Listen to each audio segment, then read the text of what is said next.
Today, we're making teriyaki chicken, a very popular dish around the world, and it's extremely easy to make. You can do the whole thing in one pot in less than 20 minutes. Now, first, we season the chicken. Salt. If time permits, it's best to season your bird like 6 hours or more before cooking, and up to 3 days. This way, the salt breaks down the fiber of the chicken into amino acid strands, which in turn would improve its moisture retention and tenderness. Black pepper. For this dish, I much rather use chicken thighs than chicken breast because they're way more forgiving, and I like to finish the cooking in the teriyaki sauce itself so that you have a lot more emulsification. You can do it with chicken breast, but you would have to mother the cooking temperature a lot more. Now, hot pan, vegetable oil in, or any high smoke point oil you have. You can add a bit more than you need because we can always skim it off later. Chicken goes in. Make sure you hear the right noise. What we want to do now is we want to brown the chicken, protein with high heat. This is what's going to make the chicken taste meaty. While the chicken's browning, let's talk teriyaki sauce. Here we have a holy trinity: soy sauce, mirin, and sake. Traditionally, they also add sugar to the mix, but I personally prefer to do it without. Because the mirin itself, if you give it time to reduce, it reduces down to a syrupy texture that's more than sufficient. And to add more sweetness to the dish, we're gonna deglass the pan with some sliced onion, and that would give us the natural sweetness that we desire. Very optional. A bit of ginger, which works extremely well with chicken. You can throw in scallion, garlic, all sorts of flavors you desire, but I feel like this takes away the simplicity of the dish. For me, the bare minimum are these two. So we have half an onion and 2 slices of ginger. We check on the chicken. Perfect. Today, we're using boneless and skinless chicken thighs just for the ease of cooking. I mean, traditionally they cook it on charcoal, which of course has unrivaled browning. But cooking it at home, we just want as much Maillard reaction as possible. Once you have the desired color, we set the chicken aside. It doesn't matter how cooked they are at this point, as long as they're brown. With all the fond, all these tasty goodness, ginger and onions, they go in to mop up all the flavors and to caramelize, to give us extra sweetness, so we don't have to use processed sugar for the sauce.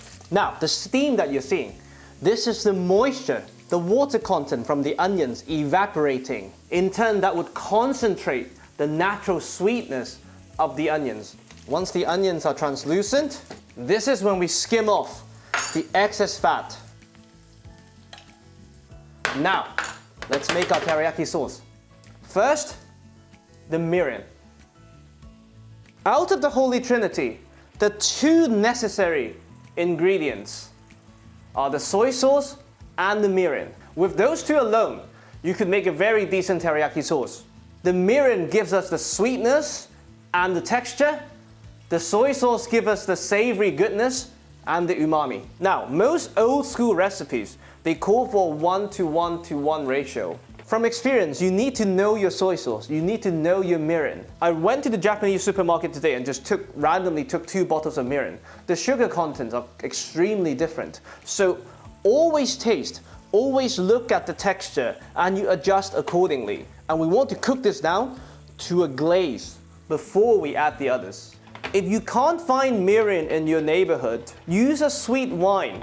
It will not be exactly the same, but it will make a wonderful, wonderful dish that is similar to teriyaki. Once you have this thick texture, as you can see, that's when you add just a dash of sake. It really doesn't have to be 1:1:1. And you really don't have to use good sake unless you want to taste it. Cheers. If you're cooking it for the first time, I would suggest that you taste before and after you add each liquid, just to know what each step is achieving. And then you can adjust to your own palate. Now, the soy sauce. Remember, whenever you're reducing a sauce, you don't want to achieve the optimal taste right away. Once the soy sauce has cooked down a little bit, we add our chicken thighs back to the sauce. to finish cooking there. This way, the flavors would emulsify and will create a wonderful glaze that clings on to the chicken. Of course, cooking liquid. They go back in. You see, the beauty of using chicken thighs is I can reduce it at high heat and not have to worry about overcooking the chicken. With chicken breast, you don't want to bring it anywhere above 67 degrees Celsius. That guarantees overcooking. Whereas chicken thighs, the longer they stay above 71, the more their connective tissue breaks down. You see, like when you're making teriyaki sauce alone, of course, you use the ingredients, you reduce. But if you're making teriyaki sauce just for one particular dish, you're always better off just cooking the sauce with the dish, unless you're making fish. As you can see, we're reaching the level of stickiness that the sauce is now clinging on to the chicken and coating the back of the spoon. That's when we know we're ready.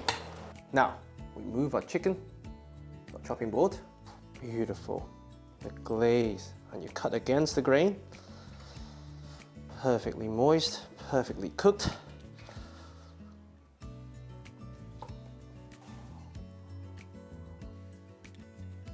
Beautiful. Now, to that, we add our homemade teriyaki glaze.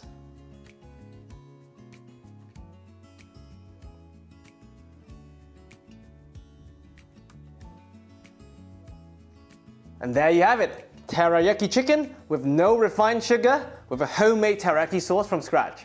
I really hope you enjoy. Yeah.